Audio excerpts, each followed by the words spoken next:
Hello everyone and welcome back. Today we're going to talk about chapter 10, which is about constructing measurement instruments. And this is a good chapter because it kind of ties together everything we've been talking about.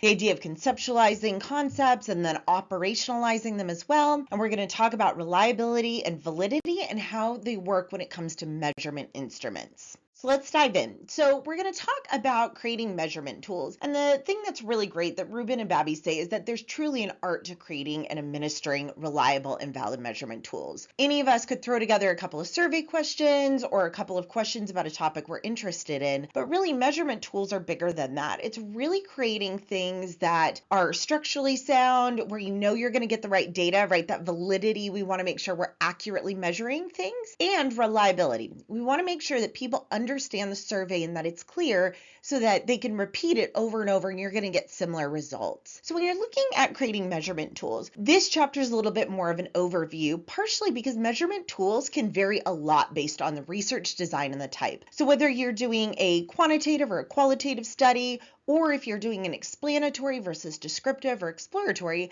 your measurement tools might be a little bit different. How you collect data, how you analyze data, it's going to change a little bit. For example, if you have qualitative research, you might have an interview guide or schedule, or if you're doing a quantitative study, you might give out questionnaires, either reading it to people and marking their answers, or giving it to them and saying, hey, will you fill this out and hand it in to me when you're done? Regardless of what type of measurement tool you're using and what type of study it is, formation of questions, the layout and the structure all matter. So when you're looking at measurement tools, typically you'll see questions or statements or a combination of both. So questions could be things like, what is your age? What is your level of income? It could be, have you ever taken this class? Have you ever completed this? Have you ever used a discussion board? So those could be questions. But we also find that a lot of times we'll use statements as well. You might say, hey, I want to measure the attitudes and perceptions of students about the College Counseling Center. I could say, have you heard of the Counseling Center? They may say yes, but it doesn't really measure their perceptions about it. So I could say, have you heard of the Counseling Center? Yes or no. But then I might want to go a little bit deeper and say, please select the response that best matches your perception of the counseling center on campus. And you then would have a series of statements potentially. Things like, I have seen advertising or marketing about the college center in the last year. Or my professors do a good job explaining the benefits of the counseling center. Strongly agree, etc. So often you'll have a combination of questions and statements because we're not just looking at yes or no or have you or haven't you. What we're really looking for are what are your attitudes or perceptions? Have you heard about something? Do you have thoughts about it? And statements really work well for that. We're going to look at questions first though, because you do use a lot of questions and sometimes they can be a really good way to get the information we need. Similar to the assessment process, right? As social workers, you can ask a combination of close-ended and open-ended questions. So the book first talks about open-ended questions, which you're probably fairly familiar with. These are questions that don't have a yes or no answer. They don't have a nominal data answer, right? We talked about nominal as categorical. Well, open-ended questions are more broad. If I'm looking at interviewing women who have left abusive relationships, have you left an abusive relationship? Yes or no? I'm probably going to get more information if I say something like, tell me about the most recent event that you left your spouse, or tell me what was going on, or what was it like when you left your spouse? What happened next? So open-ended questions are probably going to elicit a lot more information, again, similar to what we do in the assessment process with clients. Now, sometimes open-ended questions can be a little bit broad, and so if you're doing like an interview or even in some online questionnaires, you might supplement some probing questions as well. So you might say, tell me about the most recent time that you left your abusive partner. Then you might have some probing questions below, things like, what were your emotions during that time like? Can you identify people in your support network who were able to help you? So you're able to do this first open-ended question. Sometimes you do want to narrow it down a little bit, and so you can have probing questions. So open-ended questions are really great. We can also use these in survey research. A lot of times when we're doing survey research or questionnaire research, we are going to use things like close-ended questions. And so close-ended questions are also great, but they have to be structured really well. Otherwise, there can be limits to them. For example, we might think we're asking great questions, but if we're using jargon or terms that are too broad, participants may have no idea what we're asking, or they might just say yes. Remember, that's that acquiescent response set where people just put yes all the way down because they're not really fully understanding the question. So there's a couple of things that the book talks about when you're looking at close-ended questions. One thing that close-ended questions need to have is a set of exhaustive answers. For example, if you ask about gender and you simply put female or male, you're going to miss people. People may say, I'm not going to answer that question. I don't know how comfortable I feel. The category that I identify with isn't there. So what you might have is, after talking to people in a community, you might do some research, you might have a more extensive list. Now, sometimes we're not able to capture every attribute. I've seen this a lot of times when we're asking about race. People define race in different ways. They define their identity in different ways. And so you might say, please note your race, white or Caucasian. You might have Black or African American. You might go through, but sometimes people fall into categories that we don't list. And so one way to help with this is you do as exhaustive of a list as you can. And then a lot of times on surveys, it'll say other, please specify, and give like a little box where someone can type in their response. And I always think that's a really lovely thing to do because it gives people the freedom to share how they identify themselves if they don't feel like they fit into a little box. The other thing is we want to do things that are mutually exclusive. So we don't want to do a question that's too broad, like, what do you like about our agency? And you have all these different responses: timeliness, the therapist, the waiting room, the lobby. Now, you could do that and say, check all that apply. But if you're doing a close-ended question and it's, what is your favorite part about our office? People might want to select multiple boxes. And so we really want to make sure that things are mutually exclusive. Another way to help this is if your questions are so broad, like, have you ever in your entire lifespan dealt with this issue? That can be overwhelming as well because people are like, well, I was an adolescent when it first started and then it changed over time. So sometimes what survey or close-ended questions can do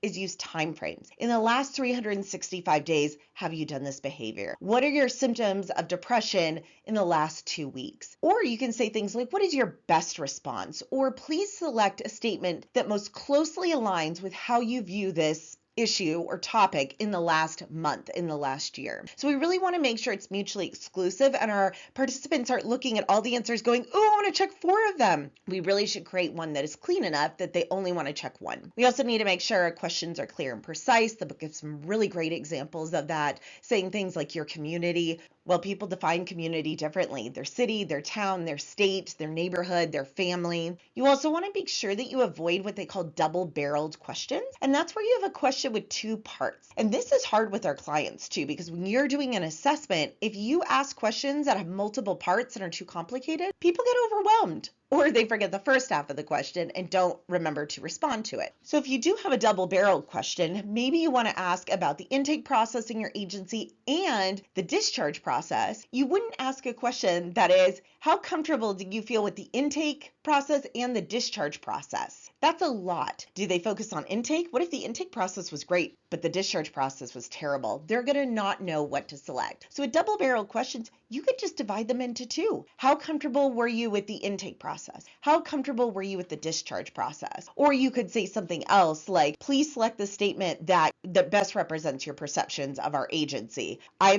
was very comfortable during the intake process. Strongly agree, and using that Likert scale. So it's okay to break questions up. If you have a question as 2 halves, it's too complicated, especially on like a self-administered questionnaire. Finally, the book talks a little bit about just, again, being aware of that bias, how we word things, how we refer to things, cultural issues, making sure that the survey or the questionnaire or the interview that we're using is something that people can understand. And we have to make sure that we're looking at things like difficult topics. If you're sending like a real easy questionnaire, hey, mail it back, and you're asking very intense questions about like childhood sexual abuse, people may not want to answer that on a survey that is literally going to go through the mail. They may worry about that. So you really want to be conscious of our wording, of our sensitivity to cultures, and how we structure our questions and how we collect that data, which we'll talk about a little bit later. And finally, they recommend avoiding no or not if possible. If you use the statement like, I do not feel like this is a good idea, and you have strongly agree, disagree, and strongly disagree. So if you say, I do not feel this way about something, strongly disagree means you do agree with it, it can be confusing. So ideally, we don't want to use words no or not,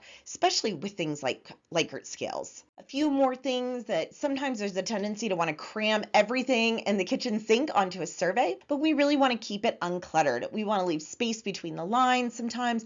We want to make sure that it's very clear if you have a Likert scale, which question it connects to. Think about doing a Scantron maybe long ago and you had to fill in all those bubbles. All it takes is getting off by one line and suddenly all your bubbles are wrong. So we really want to make sure that our survey is clean. It can be a little bit longer as long as it's clear and obvious which questions go to which responses. The other thing that can be really helpful that the book talks about are contingency questions. So this is the idea that we really want to be relevant to the participants.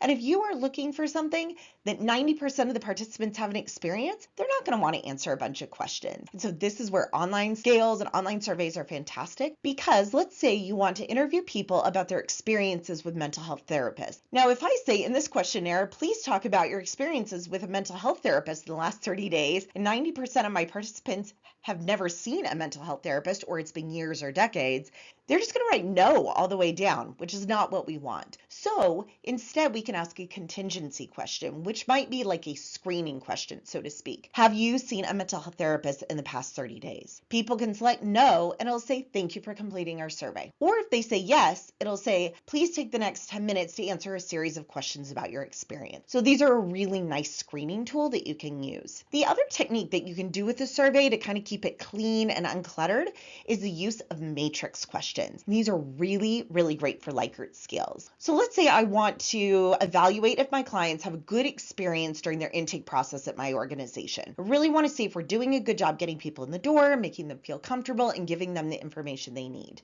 I could ask a bunch of yes or no questions. I could have it all listed out, but I might use what's called a matrix question or matrix table. This is where you have a series of statements on the left side, and then you're going to have the Likert scale boxes, or on a continuum. There's a lot of different ways to do this. Strongly agree, agree, neutral, disagree, strongly disagree, or not applicable. Sometimes people might say, I didn't go to the waiting room. I walked right in and the therapist took me right back to the office. They may not be able to gauge if the waiting room felt welcoming to them. But these are really great tools. You use less space, and it allows you to see all of your responses at once. It means that participants aren't filling out one question at a time, worrying, wait, what is the next question about? What are they asking about? So it's really a nice way for people to see all of their answers, all of their responses. They understand the Likert scale process, and they can just go through quickly and agree or strongly disagree or whatever their response is to a series of statements. Finally, this chapter talks a little bit about the importance of where we place them in the order that we put them in. So you may not want to start off a survey or a questionnaire with a very sensitive question. You may want to do some demographic questions first. Will you please state your age for me? Which income level do you currently fall in? What is your identified race? Those kinds of things, you can absolutely ask those first, get people kind of warmed up. They can see what the survey looks like and how it's structured. Then you can jump into the more sensitive questions. Now, this is challenging because absolutely order can influence things. I did a study where I was looking at perceptions of connectedness, and one of the series of questions was about comfort. Well, not surprisingly, a lot of my students in the study, in the open-ended questions, talked about comfort. And so it's hard to know, is it because they felt comfortable? The scale showed they all felt pretty comfortable, but did it prompt them to use that exact wording in the open-ended questions? So even how we structure things in a questionnaire or a survey can absolutely affect how people see the remaining questions. So it's really a challenge with surveys and questionnaires to make sure they're in the right order, or one that is really going to get you that good data. Finally, the thing you want to make sure is just that you have really good, clear directions. You don't want to say, please select the response that works best, right? In this one, I said, please select the response that best represents your intake experience at our organization. I want them to be really clear. I don't want to say, please check the depression symptoms you have experienced the most ever, right? It's too broad. I want to say, thinking about the past 14 days, please select the depression symptoms that you have experienced. So we really want to make sure that we have a clear idea and clear direction so that people don't end up confused. So for much of this chapter, it has been talking about the idea of questionnaires or survey questions, interview questions, and that process. But what we find is that sometimes a simple questionnaire or a simple survey or a simple set of interview questions isn't really enough. And so a lot of times what you'll use in like quantitative studies are scales. So a scale refers refers to something or a measurement tool that measures a set of very complex variables. So a lot of times with scales, they're really nice because they have all these different elements, and together you get this nice score. The assumption is the higher the score, maybe the more likely you are to have depression. This is an example of a tool that could be used to measure someone struggles with alcohol use. So you can see there's a whole bunch of statements. The day after drinking, I woke up feeling sweaty. You would answer, almost never, sometimes often, or always. And so as they go down, you're going to have some numbers. You'll have a score. You'll add up all the zeros, ones, two, and threes, and at the end, you'll come up with a score. Now, it's really important to note that this is an ordinal scale. Remember, we said ordinal is when you rank things, but it's not a clear line between. We don't know there's an exact distance between almost never and sometimes. We just know that there's a difference in a ranking system. And this is important because if you have someone who scores 20 points on a depression scale or an alcohol use scale, and someone else does 10 points, can we say their depression is 2 times worse? They're twice as depressed as someone with 10 points? Not really. So it still remains ordinal. We can't do a ratio. It's not an interval because there's not an equal distance. We just know that answering frequently is probably more common than often, which is more use than sometimes, which is more use than almost never. And so a lot of times when you're doing these Likert scales and you're doing these kinds of tests and looking at scores, it's really an ordinal level of measurement.